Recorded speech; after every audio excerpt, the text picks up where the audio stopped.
Bismillahirrahmanirrahim. Assalamualaikum warahmatullahi wabarakatuh. Selamat pagi siswa-siswi kelas 4 SD Islam Khairunas. Apa kabar semuanya? Semoga kalian tetap semangat mengikuti pembelajaran tematik pada pagi hari ini. Sebelumnya, mari kita berdoa terlebih dahulu. Bismillahirrahmanirrahim. Dengan nama Allah yang Maha Pengasih lagi Maha Penyayang. Rabbi zidni ilma warzuqni fahma. Ya Allah, tambahkanlah ilmuku dan pertinggikanlah kecerdasanku. Amin. Ya Allah, kabulkanlah segala permintaan kami.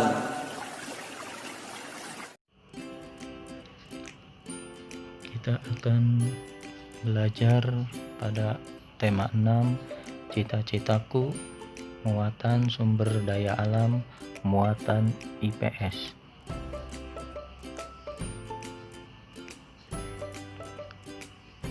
Fungsi lingkungan tempat tinggal yaitu yang pertama tempat mencari makan, yang kedua tempat bekerja, dan yang ketiga sebagai tempat tinggal. Faktor penyebab keragaman masyarakat di Indonesia terdiri dari yang pertama, letak strategis wilayah Indonesia yang diapit oleh dua benua, yaitu benua Asia dan benua Australia, serta diapit oleh dua samudra, yaitu Samudra Hindia dan Samudra Pasifik. Yang kedua, kondisi negara kepulauan. Indonesia adalah negara kepulauan yang memiliki banyak pulau. Ada 5 pulau besar, yaitu Pulau Jawa, Sumatera, Sulawesi, Kalimantan, dan Papua. Yang ketiga, perbedaan kondisi alam yang mengakibatkan perbedaan atau keragaman mata pencaharian penduduk karena bergantung pada sumber daya alam yang ada pada daerah tersebut. Keempat, keadaan transportasi dan komunikasi serta penerimaan masyarakat terhadap perubahan.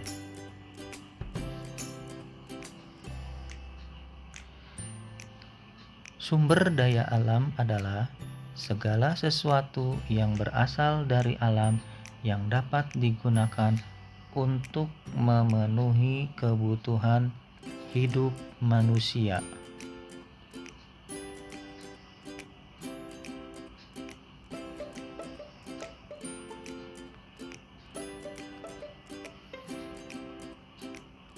Menurut sifatnya, sumber daya alam terbagi menjadi dua, yaitu sumber daya alam dapat diperbaharui dan sumber daya alam tidak dapat diperbaharui.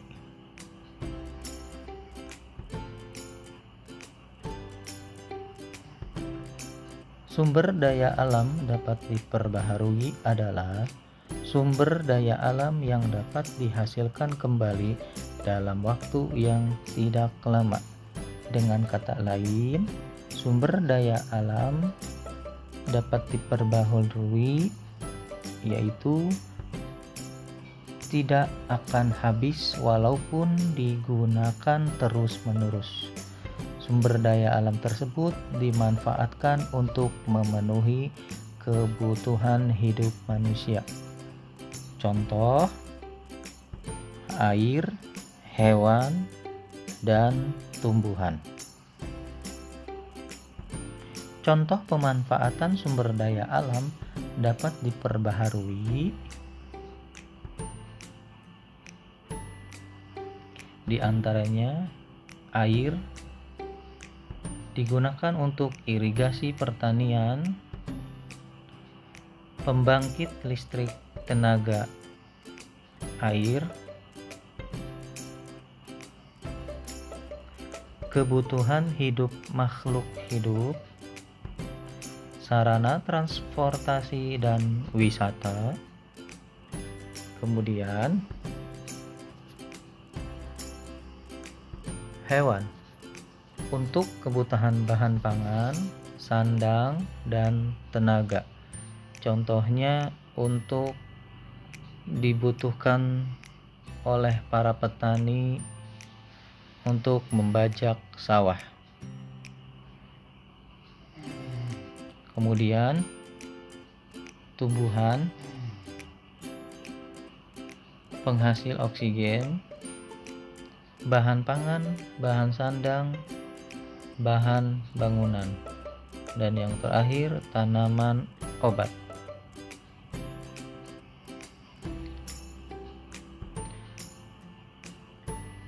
Kemudian sumber daya alam tidak dapat diperbaharui adalah sumber daya alam yang jika persediaannya habis sangat sulit bahkan mungkin tidak tersedia lagi. Dengan kata lain, atau kebalikan dari sumber daya alam yang dapat diperbaharui yaitu sumber daya alam yang tidak yaitu sumber daya alam yang akan habis dan tidak ada gantinya. Contoh minyak bumi, batu bara, dan emas.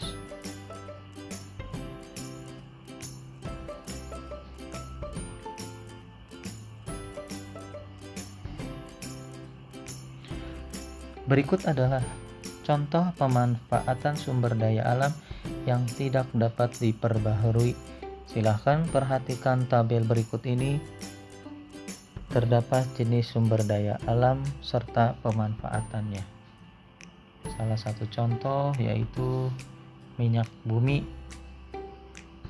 Pemanfaatan sumber daya alam tidak dapat diperbaharuinya.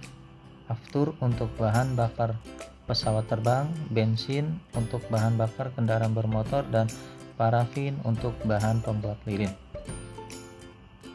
Kemudian satu lagi yaitu nikel, bahan pelapis besi agar tidak mudah berkarat.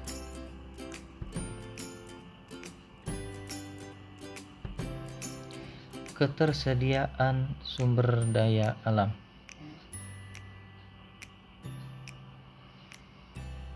Ada yang dapat dipengaruhi dan ada yang mempengaruhi. Dipengaruhi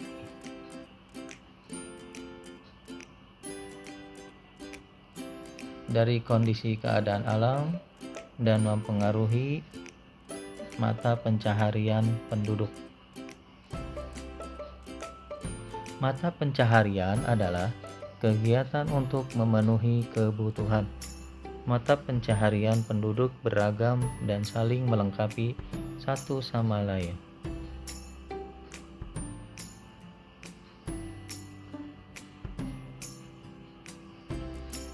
Jenis usaha dalam kegiatan pemanfaatan sumber daya alam.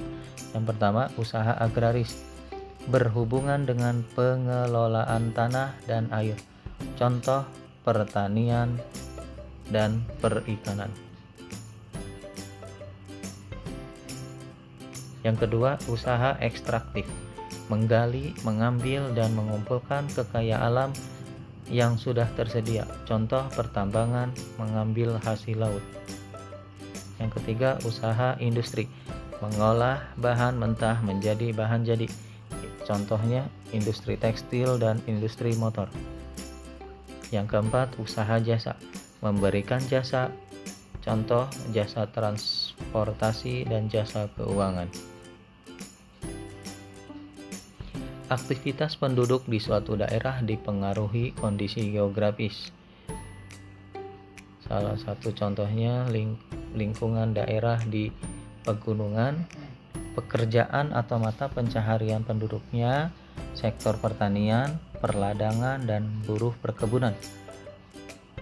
Untuk dataran tinggi, sektor pertaniannya terutama perladangan. Untuk dataran rendah, sektor pertanian, ladang, dan bentuk pertanian lain. Selain itu, sektor-sektor lain biasanya lebih cepat berkembang seperti transportasi, industri, dan perdagangan. Untuk daerah pantai, pekerjaannya berupa nelayan, penjual jasa wisata, sektor perikanan, dan perkebunan kelapa. Hasil sumber daya alam suatu daerah dapat dilihat dari peta tematik atau peta khusus. Peta tematik adalah peta yang menggambarkan informasi dengan tema atau kekhasan tertentu. Contoh dari peta tematik: persebaran sumber daya alam berupa persebaran hewan di Indonesia. Bila kita ingin melihat hewan komodo, bisa kita lihat di peta tematik ini. Ataupun ingin melihat persebaran hewan di Indonesia, contoh yang lainnya yaitu orang utan, bisa kita lihat di peta tematik ini, yaitu berada di Kalimantan. Kemudian persebaran hasil tambang bisa dilihat, keterangannya dicontohkan dengan berupa gambar. Kemudian persebaran hasil pertanian. Nah, itulah contoh dari peta tematik yang digunakan untuk sebaran, baik itu dari segi persebaran hewan di Indonesia, pertanian, ataupun pertambangan. Terima kasih. Jagalah bumi agar senantiasa manfaatnya dapat dirasakan oleh anak cucu kita. Alhamdulillah, perkuat iman, jaga imun agar aman.